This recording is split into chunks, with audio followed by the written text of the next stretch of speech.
Welcome to the 2020 Hollywood Commission Candidate Forums. My name is Todd Delmay, and I'll be your host and moderator for a series of forums with our commission candidates in Districts 2, 4, and 6 that are on the ballot this November 3rd. The 2020 forums are hosted by the Hollywood LGBTQ+ Council and are sponsored by the Hollywood Council of Civic Associations and its member associations. We're also grateful to have the promotional support of the Greater Hollywood Chamber of Commerce, the Downtown Hollywood Business Association, and the Hollywood Beach Business Association. The questions that were asked of the candidates came not only from the civic associations, but also individuals that submitted questions to us. The candidates were not provided the questions in advance, which were only known to me and 4 others from my forum committee. Some questions were follow-ups to the questionnaires candidates completed weeks earlier, which were made public on our website. Now, before we get started, I'd like to share this short video about Hollywood's municipal government, how the commission is structured, and why the vote of each commissioner has an equal impact on you, even if you do not live in their district. Hollywood, Florida. It's the culmination of a vision held by our founder, Joseph Young. But before there was a city government, Hollywood was managed by Young and the officers of his Hollywood Land and Water Company. Politics, and in 1923, the President of the United States were destined to be part of the city's DNA. But when Young decided to have his city incorporated in 1925, a city commission was needed. So the first seats on the commission were filled by men from Young's Land and Water Company. These 5 men were appointed by the City Charter Committee, who in turn elected Young as the first mayor of Hollywood.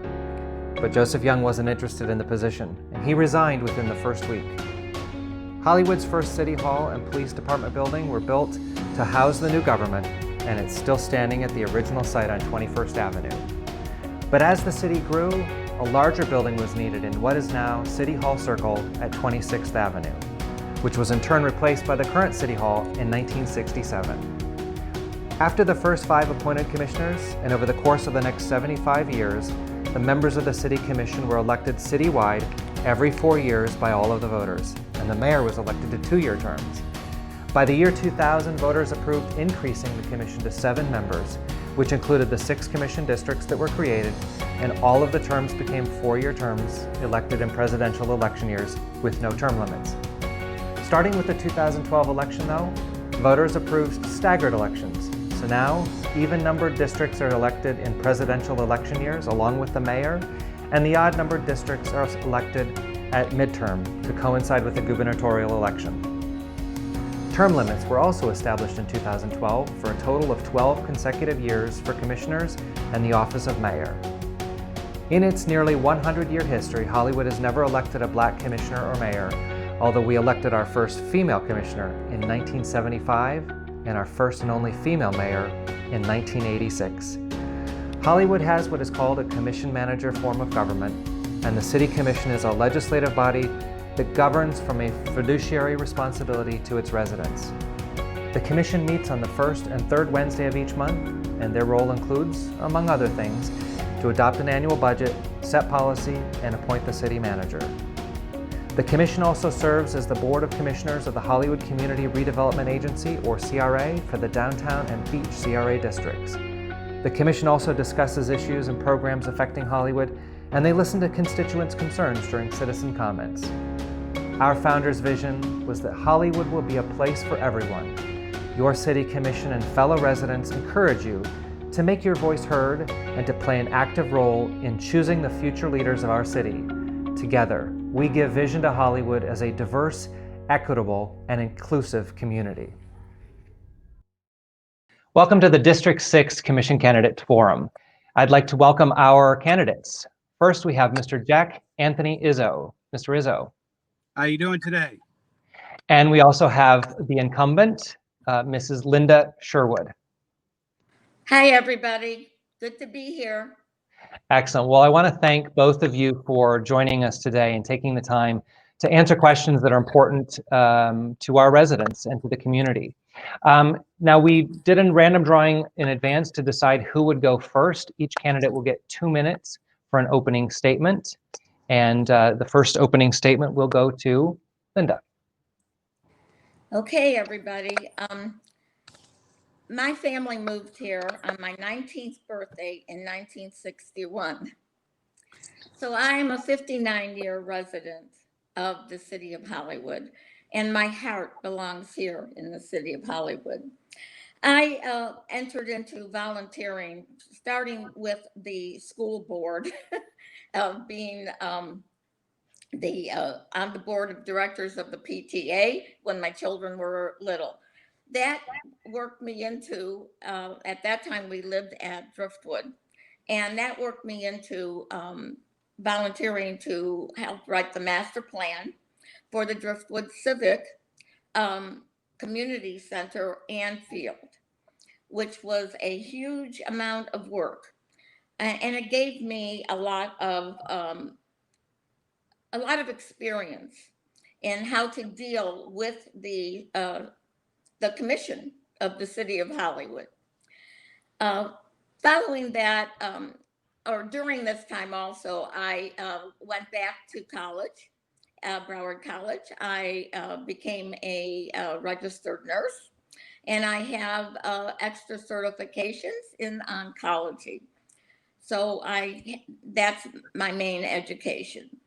Um, Once I retired from nursing, I worked with a state representative who is now state senator, Eleanor Sobel. That gave me a major amount of experience in political life and exactly how bills And that's time. Thank you very much. Jack, for your opening statement. My name is Jack Anthony Izzo.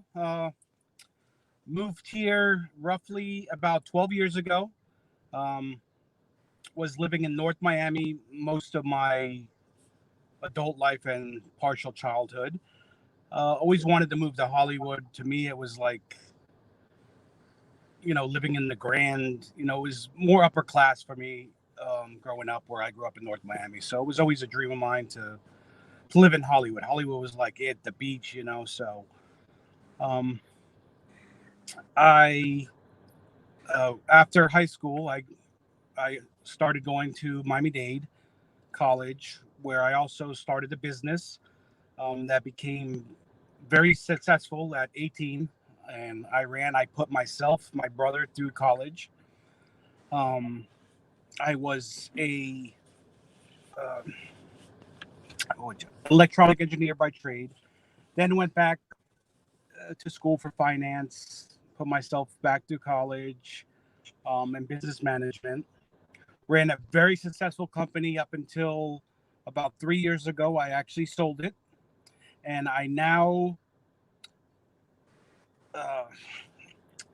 I consult for businesses that are doing poorly financially. I go in, I redo, the books. Well, not like do the books, but help them strive again and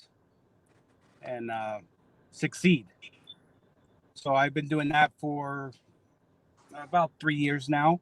I also build in my spare time custom motorcycles, which I've been very successful with. Um, been on TV, been in magazines, so pretty good career. Been happy. Got into politics, helping out.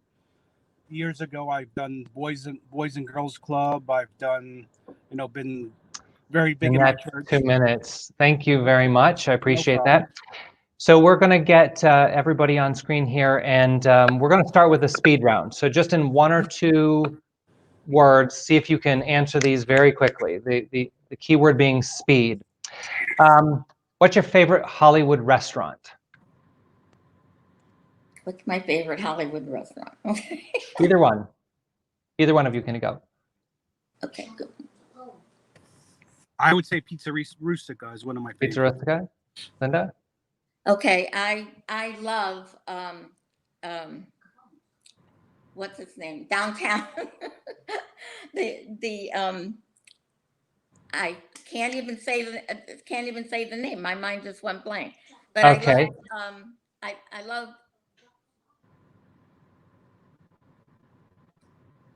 All right. Sorry. You'll think of it later.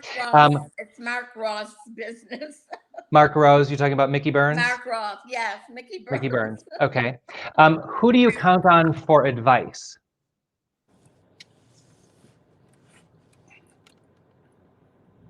Either one of us can answer, correct? Yep. Actually, I get a lot of advice directly from Governor DeSantis.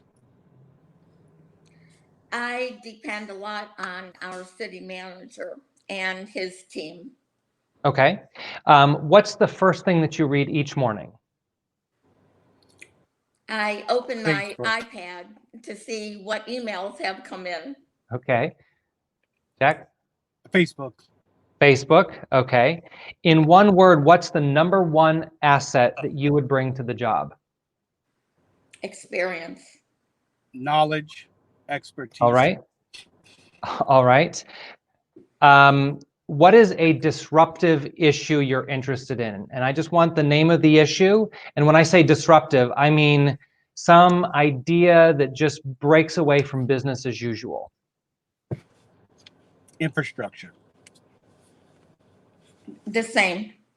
Infrastructure. Infrastructure is very important, and trying to be able to get sewers for the city. Okay, great. As I mentioned, we got questions from across the city. Our civic associations were very involved. And the number one question that we heard from the associations is that the city is not enforcing existing code. Now, one code in particular that people are concerned about is the rental licensing ordinance number 119. It has created, and I quote, a vacation rental cancer. What would you do to step up the efforts of the city to rein in this problem? One of the things that I've already suggested, which would cost more money. Money is very difficult to come by. But what I would rather do, instead of having police go out to monitor these vacation rentals, I would prefer to have our park rangers have that authority, and code have the authority to go out, which would relieve our police officers. The point being that we need to have somebody on the spot at that moment, on the time the call comes in that there's a problem. And unless that happens, we miss that. And the people who are Right. running that are just basically, they're gone. And Right. so we need to be able to have the manpower to enforce it. All right, thank you. Jack? I assume we're talking about Airbnbs and rentals like that. Yes. I actually embrace them. It's actually pretty good for the city. People can get a, feel about our city by just renting a place for a night or two. I know there's a lot of things about parties, and, a lot of people are very upset about that, but, not everyone's there partying. Some people are just staying at these places, overnight business, and, there are the very few that have parties. And, I know there's quite a few residents that hate them, but, it is something new and something that needs to be embraced. We need to, people are using them for a reason. So, Right. They're a big part of Hollywood. But if the code prevents those kinds of behavior, shouldn't the city enforce its own codes? Well, the code, it's the same as if you live in a regular house. If it's too loud, you're in violation, after 11 o'clock. So, but pretty much most of the codes, as far as renting them and stuff like that, have been, set up to where, they pay, they file to be a Airbnb. And, other than that, it's normal, violations that you would see in a normal household or party. So, there's always the extreme and there's always the exception. Sure. Linda? These are businesses in residential neighborhoods, and we receive complaints about them on a daily basis. We are preempted by the state, by Governor DeSantis and the legislature, from doing anything to be able to enforce our zoning. And this has caused a major problem for our residential neighborhoods here in Hollywood, especially in the lakes and on the beach. And we do have some in District 6 also. There are more parties than there are just people. I have no problem with somebody having an efficiency in their house and they want to be able to rent it for 6 months, etc. But if somebody is living on that property, they can monitor that property. It's the businesses that are buying out the houses simply for being able to use Airbnb and I have believe our mayor wild even parties. owns a couple of Airbnbs. The garbage is ridiculous. The noise is ridiculous. People have been out in the street naked. We get the complaints on a daily basis. Right. We All are right. here to protect the city and its residents. Thank you. Another concern that residents have is, we were urged to ask about Waste Pro and the continued poor sanitation services. They want to know if either of you would support bringing the brush and hard junk pickup services back in-house to be performed by city crews. Do you want to go first, Jack? Okay, I'll go first. We actually have been trying to do that. It's quite expensive. Waste Pro was the only company that put in a bid. Doing the garbage for the city of Hollywood is extremely difficult because of our alleys. And the other sanitation departments that attempted to put in a bid realized that with the equipment they were going to have to buy to be able to pick up the stuff in the alleys, they could not afford to do that. Right. So we are looking into how we would be able to pick up the brush and hard junk. And that's basically it. We're trying the best we can. It's a matter of finances. Right. Jack, did Give you me, want to comment? yeah, 1 second. I want to switch over, shut off my Wi-Fi because it's there. Can you hear me now? Sorry. My Wi-Fi kept picking up in Xfinity. I believe it should be brought in-house. It should have never left. I know the reason why it was left because of, hiring more employees and due to pensions, and we'll get into that, I guess, later. But I see no reason why our city can't resume service. We have the manpower. We're just like any other large city that does it themselves. There is no reason to sub out this work. And I'm sure most of the employee union would agree. They want to keep it back in house, and so do a lot of the residents. A lot of the residents miss that, one-on-one, face-to-face. Your garbage man. Yep. Like all right. Thank I you. used to know them. I would tip them on Christmas. So. Thank you. So you'd be in support of bringing it back in-house. Another question that we got, a number of residents spoke up about the concerns of flooding, and not just during the king tides, not just on the east side, but our western neighborhoods also deal with flooding. What are your thoughts on addressing flooding in the city of Hollywood? We have spoken with public utilities. We have to put in more trench drains in the western parts of the city. We're very well aware of the flooding. Aside from the trench drains, we would like to be able to put in more pumps like we have in the eastern part of the city. As again, we are very well aware of all of this, and we are trying our best to be able to get the finances to be able to do what we need to do. Excellent. Jack? Well, this is something that for years has not been addressed, and where people have been asking it for years. I know Miss Sherwood's been there for 12 years, and they still to this time haven't found the money. There are alternatives where you can put water retention underneath things.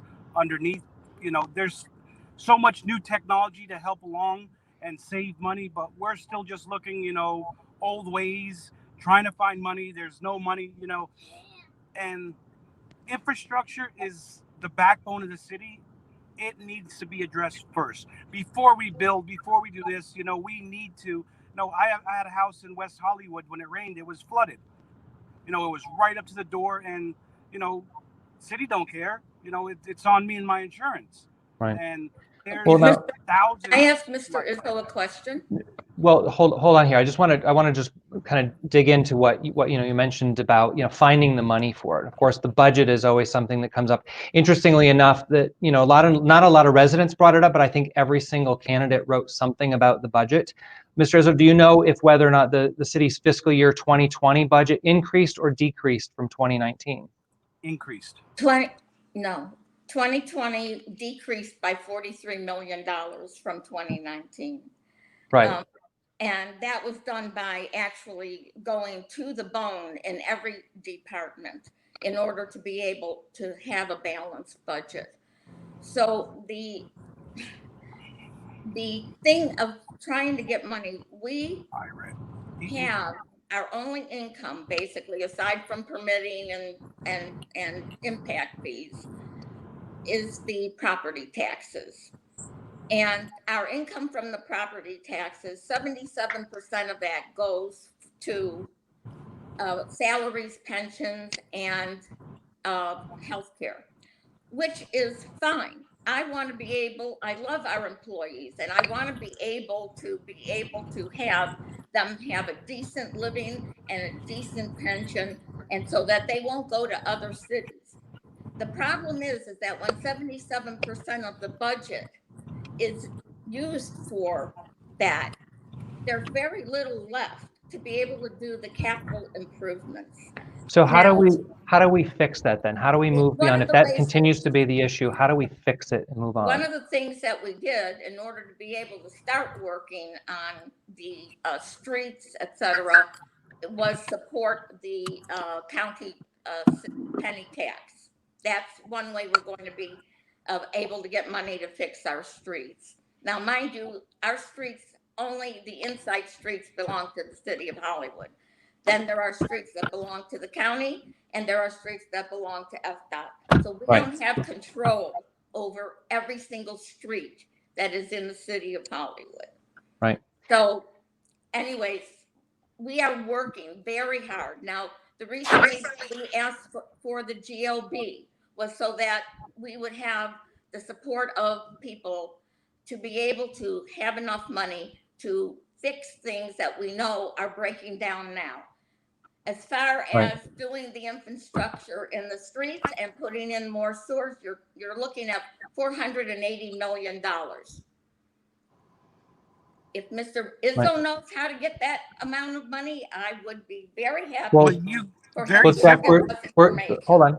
Jack, were you supportive of the GO bond? And No, and what do you think should be done with it now that it has passed? What priorities do you think should be addressed in managing its implementation? Well, right now it seems like the GO bond's on hold. They're fixing parks and little infrastructures like that. But before that the GO bond should have been implemented. We should have done something for the sewers. The sewers, that should have been top priority. A new police department, most of the police officers are in there 5 minutes, they're out. I believe, to me, a storm drain is more important than some of the issues on the GO bond. The way it was voted upon was,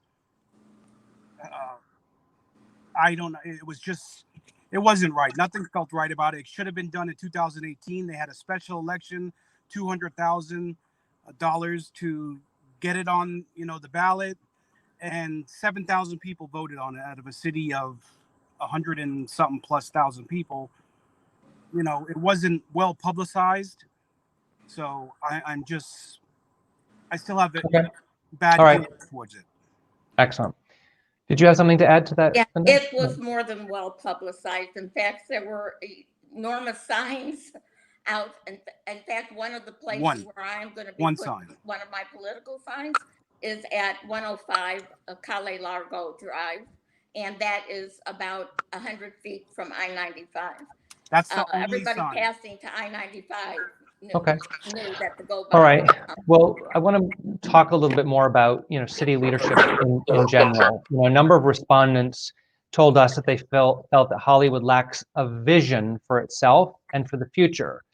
But if you read the fiscal year 2020 budget, you'll see it specifically addresses a vision for for Hollywood. My question to each of you is, if you were to, in one sentence, give voters an idea of what your vision statement for the city of Hollywood is, and what you see for the future of Hollywood, what is that one sentence how you would describe a vision for Hollywood?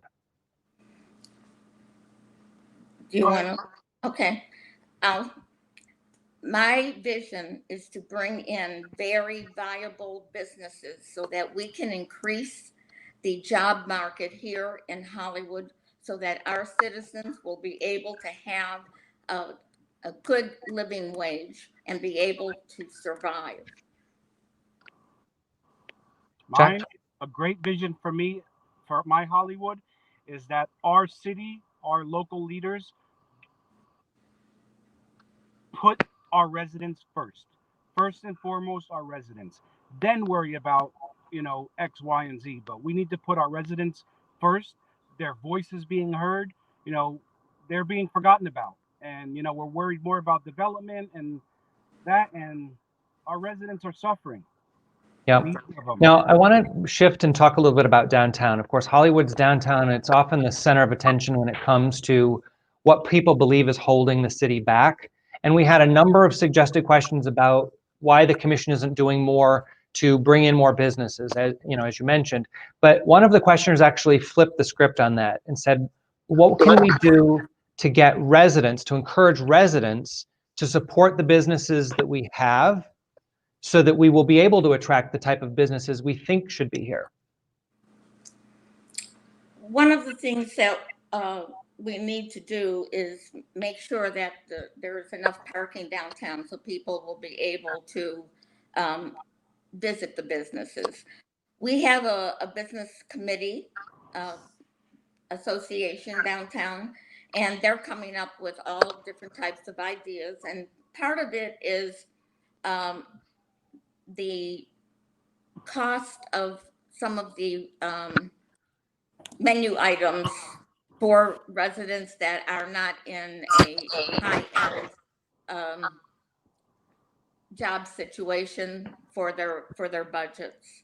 So that's one of the things that is going on. Then another thing is, I got an email the other day that the person went downtown to eat, and there was so much noise and music that they, competing with each restaurant there, and so they wanted to have peace and quiet. So noise and parking, you think, would encourage more residents to come to downtown. Jack, do you have any additional thoughts? I believe we have enough parking. I believe we need to find ways to get people there. I can't hear you, Jack. I believe we need to find ways to get our residents back downtown. I know we're focusing more on getting people to the beach with the little trolleys, but I've seen, I've been looking into like trolley services that can take people from West Hollywood down, Hollywood Boulevard, bring them down there, give them opportunity. Let them make a night of it. Try to bring, if they can't go to downtown, bring downtown to them. And, there's many ways to bring it. It's just a matter of thinking, and, you're not going to make everyone happy with noise and this, you're always going to have someone that wants music, someone that don't want it, but bringing them down there is the key. We have that on the schedule, to be able to have buses, community buses that will be going on back and forth, and we'll be using the penny tax for that. Right. Well, what do you feel is the real power of your office to be able to implement these kinds of things? How do you equate your one voice on the city commission? How do you equate that to that power then having an impact to create and implement the things that you're both campaigning on? Basically, it's a lot of lobbying on the part of the commissioner to be able to come up with different ideas of how to be able to accomplish different things. And we have to remember that the management of the city is done. We only deal with policy. So the management of the city is done by the city manager and the assistant city managers. And so we bring to them what we know is important and what we want them to look into to find financing for. And this is one of the things that we have. We are not allowed to be able to pick up the phone and tell any particular employee what they are to do. So when we have an issue or a problem from a resident, what we're allowed to do is pick up the phone or text and call the director of that department to help solve that problem. All right. Jack, did you have a thought on that? Yes, the one thing that our city needs, we need to focus on one thing at a time. And instead of trying to do 32 different things, micromanaging, we need to focus on one task at hand, move along. What's the one task that the commission should be focused on? Anyone, but like right now, infrastructure should be our number one Infrastructure. priority. We should be focusing on that, because you keep building more condos, there's nowhere for this stuff to go. Your sewers are outdated. Yep. Everything is relevant. So now, in terms of development and redevelopment, do you support historic preservation and the adaptive reuse of the older buildings constructed by our founder, Joseph Young? Yes. I do. Yes. Yes. Will you be voting for or against the demolition of the SunTrust building? Against. I haven't made up my mind yet. I am researching as to the information that has been given to me. But if there is any way possible to be able to save it, yes. And I do know that the one portion of the bank that has been historically taken into consideration is the safe. That has been able to be proved to be that it's from 1929. Right. So that I know is definitely going to be saved, but I haven't made my mind up yet. Great. I want to move on to the beach, obviously another important area, and we got quite a few questions from people on the beach. The city spent a great deal of effort and time on a dune master plan, but it doesn't seem to be going anywhere. Should the dune system of Hollywood Beach be expanded? Yes, and we are obviously with the COVID-19, we haven't been able to be out and even have anybody working on the dunes.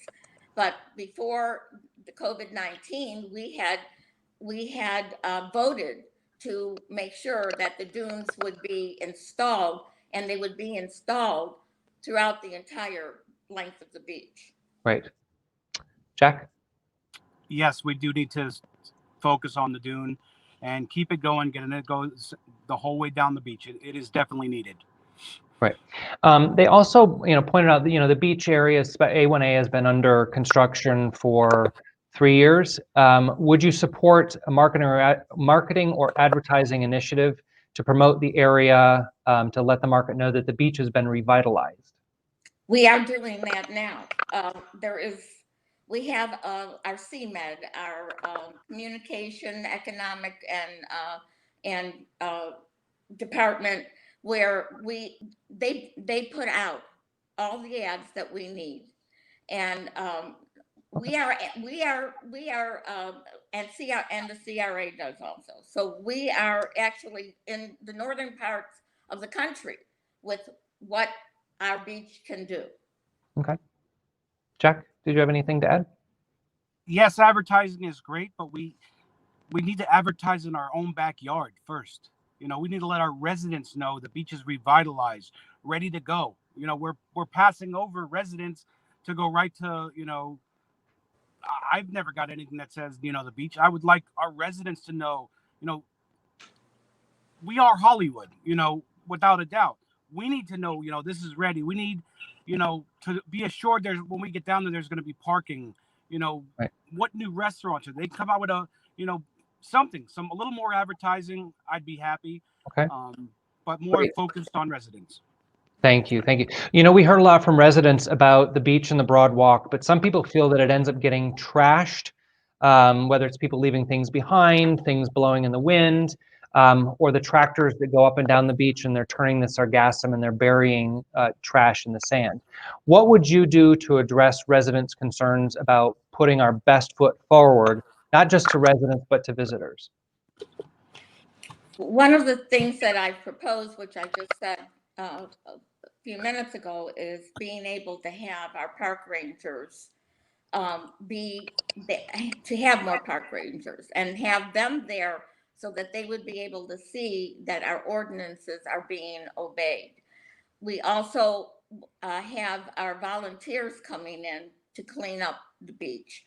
There takes special equipment to be able to pull the dirt out of the sand, the things that are on top of the sand. Right. So we would need to purchase that, and everything is on hold right now due to money. We're more than $4 million behind now because of the COVID, the cost of the COVID to us. Sure. And I would just like to say that our thoughts and our minds, every moment is for the well-being of our residents. And we just passed an ordinance that gives the residents more voice in any development that will be taking place in their area. Great. Jack? As far as the beach goes, I frequent the beach a lot, a lot of the little bars and restaurants, and I've noticed a lot of them are not following the no plastic. So that's, we need to get more code enforcement involved in that. And then by midday, these garbage cans are overflowing, so they're lacking, sanitation to dump that. So you're getting a lot of this trash because of, garbage overflowing. It's blowing around. Some of the restaurants are still serving plastic cups. We need to try to eliminate and stop people before they get on the beach with these single-use plastic. And that's one of the major things, really, is stop them. We also had questions that people felt were related in terms of the number of homeless, and again, not just on the beach, but research shows that if you provide people a permanent home, you provide them services, it will save taxpayers dollars in the end. What can we do as a city to help bring in resources that will support the homeless and the residents and visitors? Jack, do you want to say No, go ahead. There are many programs from the county where we are now being able to use our CDBG and HUD money to be able to provide these places, apartments, whatever, for the homeless. We may never be able to get down to the very last homeless person and to have everything off of our neighborhoods, out of our neighborhoods. There are some that don't want to be helped. We help the ones that want to be helped. Jack? I can't hear anything. Oh, you're muted. The homeless, can you hear me now? Yep. Okay. The homeless to me is a very big issue. I'm out there feeding them whenever I can. With a couple groups. And what we need to look at is not housing, like, per se apartments, but more Hollywood needs a shelter for a lot of the homeless. There's a lot of places I've been looking into to get some money fundraised to get some homes for these people, shelters, place to stay. And I think our city has overlooked them for just way too long. Okay. There's homeless usually on the Broadwalk. They move them off the beach to somewhere else. We're shuffling them around and not doing anything for them. We need to focus on a permanent place, which would be a shelter. I know we do so much for animals, but we do need to do these for these people. These are human lives, and we need to focus. We have a special department completely dedicated to the homeless and finding them places to stay. Excellent. One of the 2020 visions in the current fiscal budget is to strengthen the Western neighborhoods. Our beach and downtown, of course, get a lot of attention. What do you see as the greatest challenges and opportunities to address the needs of our western neighbors? I'm going to let you go first, Jack. So one of the big thing in the West is septic to sewer. You know, a lot of these people have been fighting to get that switched over. The cost is substantial. You know, again, sorry to say this, Ms. Sherwood, you've been there for 12 years, and I know it's hard to find money, but we need to find it. That's one thing. Next is people, just the little things. We've been asking for a wall along Pines Boulevard for years. We got a bush. So a lot of those neighbors hear the noise, coming from the road, and then because Pembroke Pines has a wall, that noise just echoes even further into the neighborhoods where it's obtrusive, and it could have been solved with putting up a wall.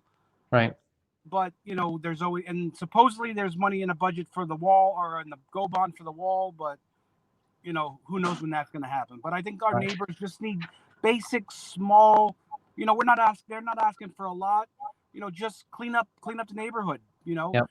We have bus benches. That's why we needed Thank the you. go bond. That's why we needed the go bond, so that small things like this, which we are very aware of, and there are certain things that we have to be able to find the money for. The budget is so tight, and Sure. we are working on that, and it is going to be done through the go bond. Right. I want to talk about marginalized communities in Hollywood. One of the questions that we asked was, when you think of the city of Hollywood, what do the words diversity, equity, and inclusion mean to you? Some candidates struggled with the question, but a couple of candidates mentioned that it may be time for the city to establish an advisory board to begin exploring what Hollywood can do to ask itself these questions about diversity, equity, and inclusion. Would you support such an advisory board, and what role would you play in leading Hollywood toward a more diverse and inclusive future? Jack? Go ahead, Ms. Sherwood. Go ahead, you go first. I saw you talk. All right. So he can contradict anything I say. Okay. So yes, I would absolutely. And you and I have talked about that, personally on this issue. I am very much touched by the LGBT community. I have 4 grandchildren, and 2 of the 4, one is homosexual and the other is transgender.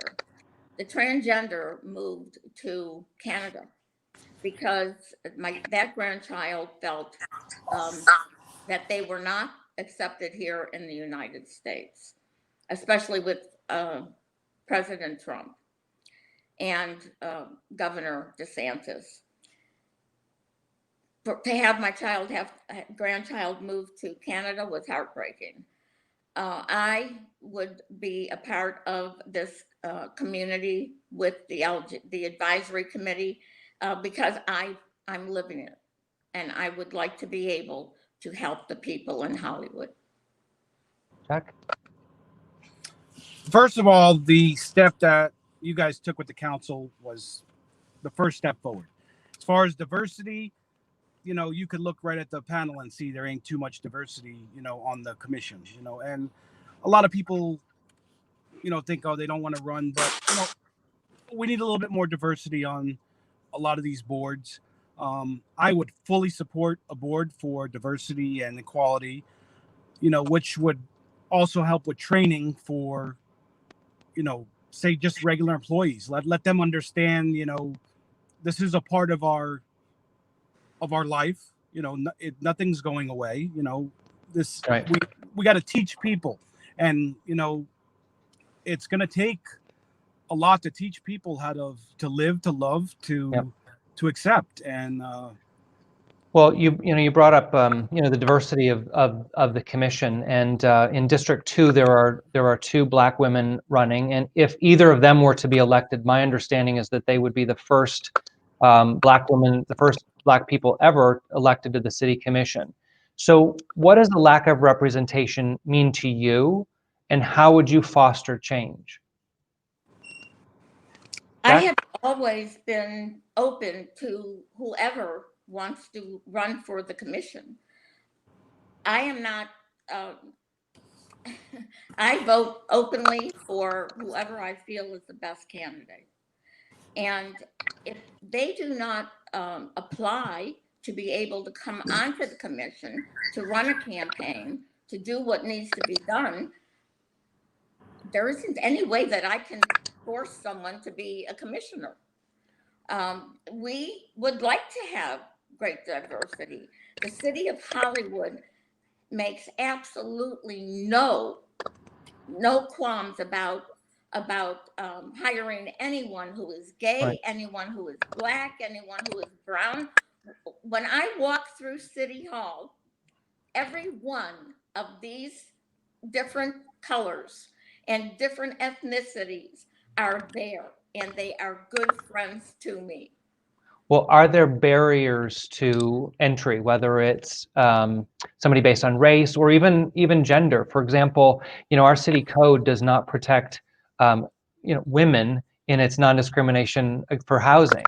Now, of course, there's state and there are federal laws that protect them, but as a statement of our values, we're leaving segments of our population behind. Are there barriers to entry why people aren't running for commission, whether it's the cost of the filing fee or the time commitment? Are there barriers to the community in terms of the time that city commission meetings are taking place? What things could you do to foster change, to increase representation?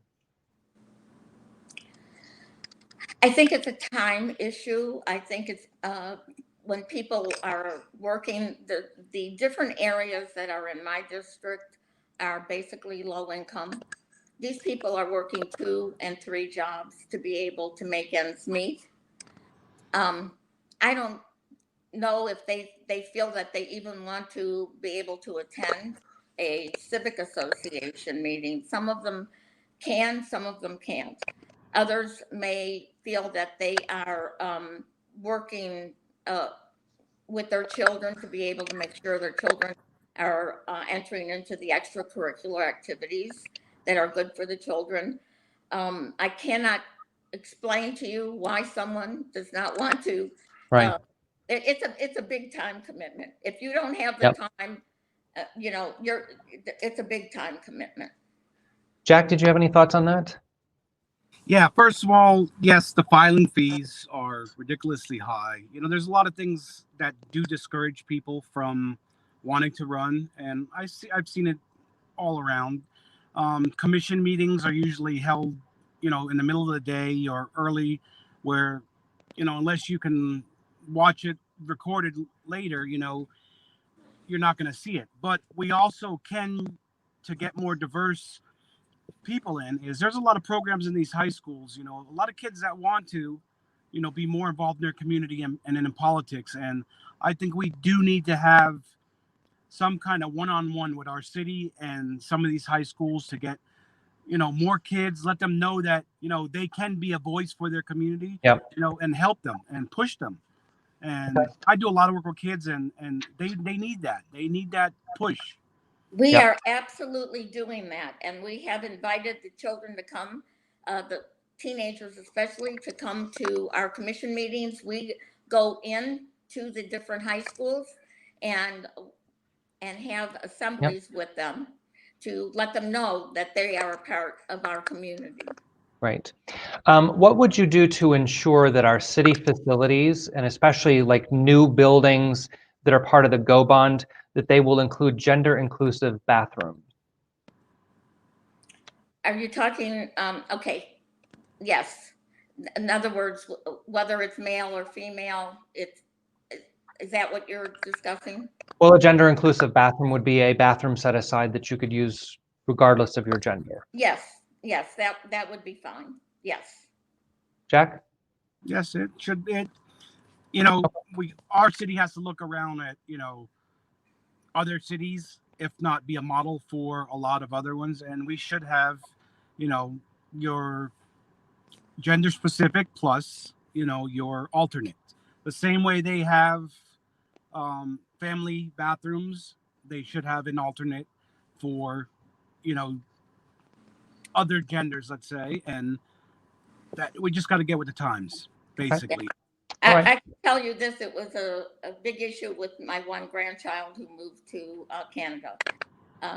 This grandchild did not know which restroom to be able to go in.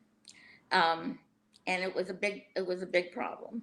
Yep. So Thank you for that. Moving on to another topic. So recently the City Commission held a workshop on policing in Hollywood. Given the current events of the day and the importance of Black Lives Matter to the national discussion, it was important to hear from the chief. He was quoted by one observer to say, in effect, that the police are expected to solve everyone's problems, but they don't have those resources. But it didn't seem that the commission offered any solutions on how to do that. One of the candidates suggested that perhaps we should separate non-criminal calls from the police and have a division of mental health or social workers who are better equipped and trained to deal with those types of emergencies. Would you support that? Yes or no? yes, in fact, that was part of my suggestion about coming up with the extra money to be able to relieve the police of certain obligations that they have to go out for code, for noise, for Right. the environmental fines on the beach. This is not a police officer's job. His Right. job is for the safety of the community. Jack? I believe we do. We need to implement some kind of program, either a citizen patrol but mainly the police need training.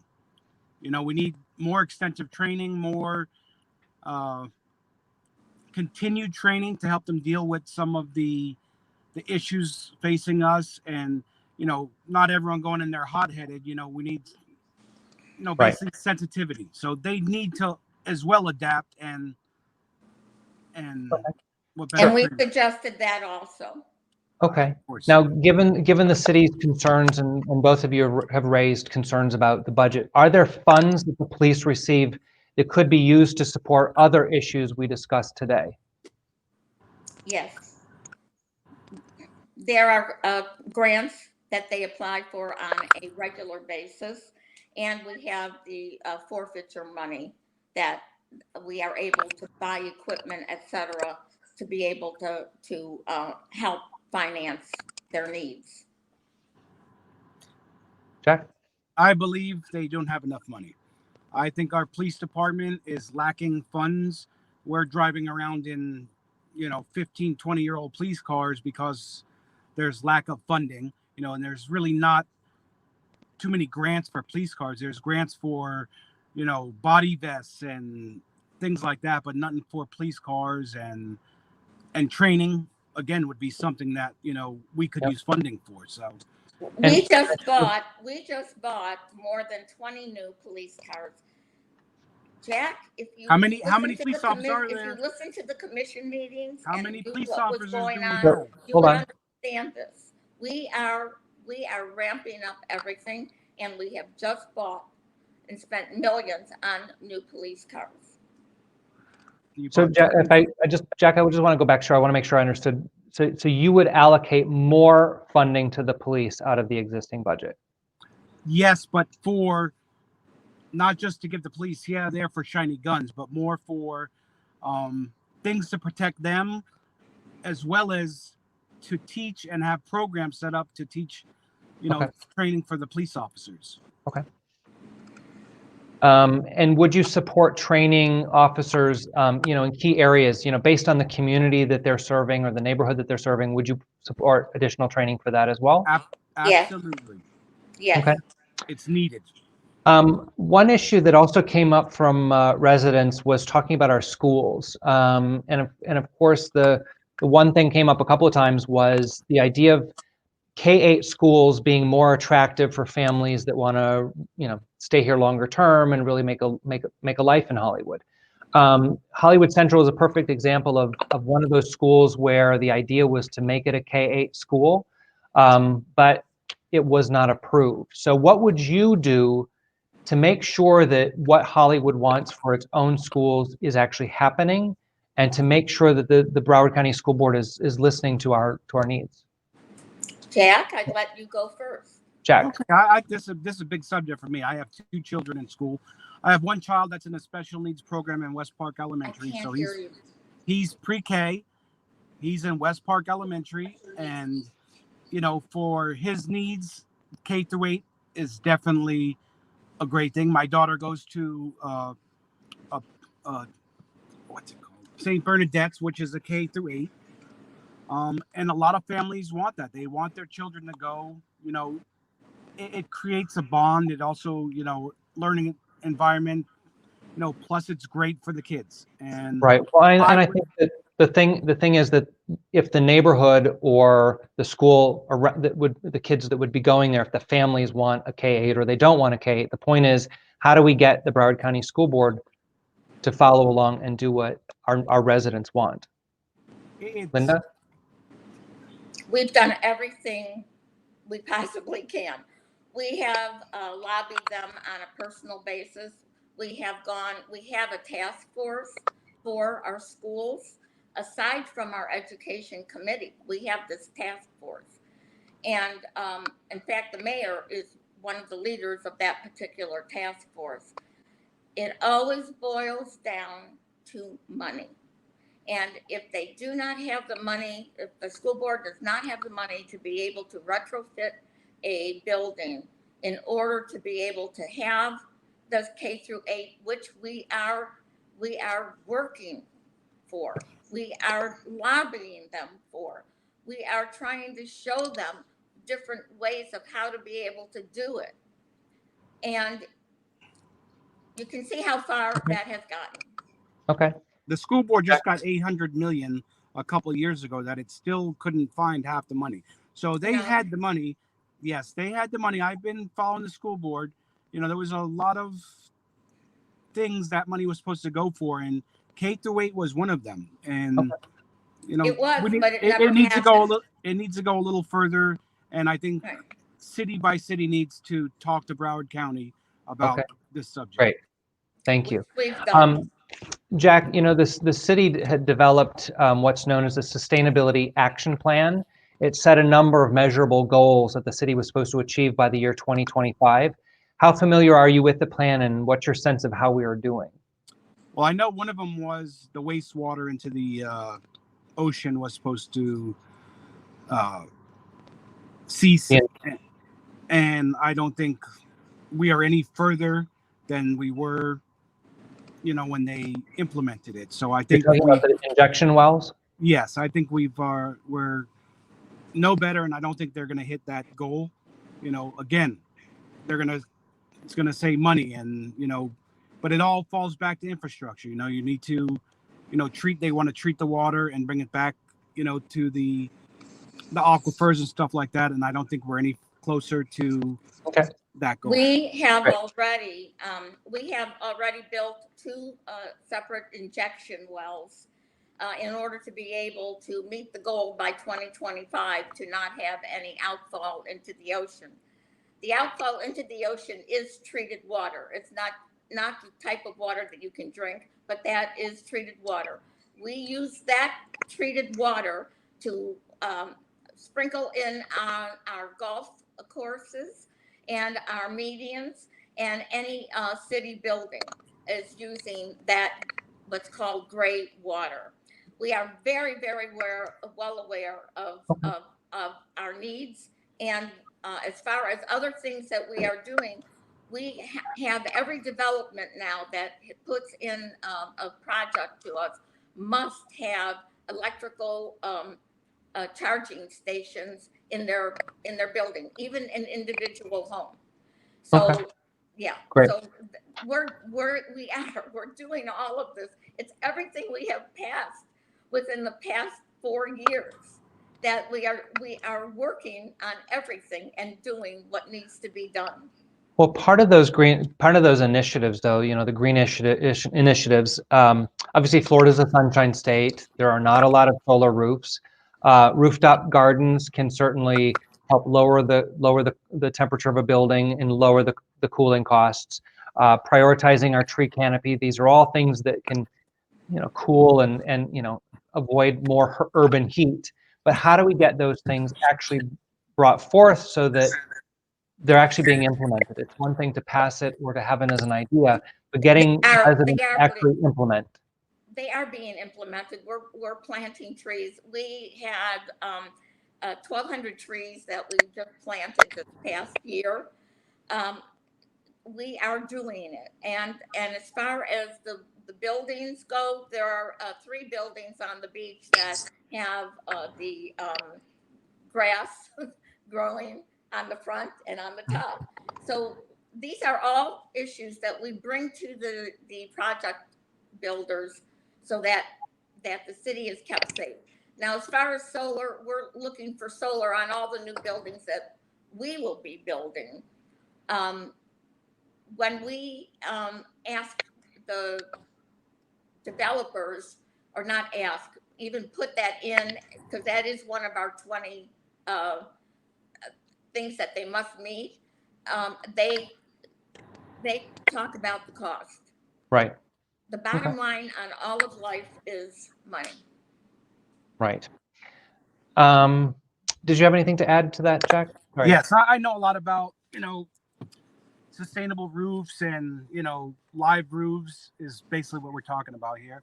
And, there's so many things out there besides solar energy that, our city's overlooking. We can, as many people as there are in City Hall, there has to be some dedicated people that, there are thousands and thousands of grants for these type of, items. And, no one's cashing in on these. We need to get on them. Solar powered is huge. I'm about to put solar Every panels on my home. Every department that we have has one person designated to be able to look for grants for that specific department so that money can come in.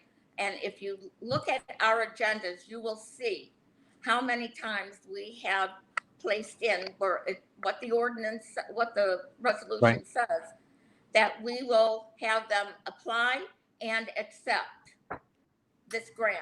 You'll find it on every agenda. Right. Is the new police department going to be solar powered? I can't hear you. Is asking whether or not there are initiatives in the Go Bond, specifically the police building having solar power. Yes. Okay. Yeah. So kind of wrapping up things here, the City of Hollywood's lobbying efforts, we've talked about lobbying to the Broward County School Board, but there are also our interests are advanced in Tallahassee and in Washington, D.C. Commission can write letters, pass resolutions in support.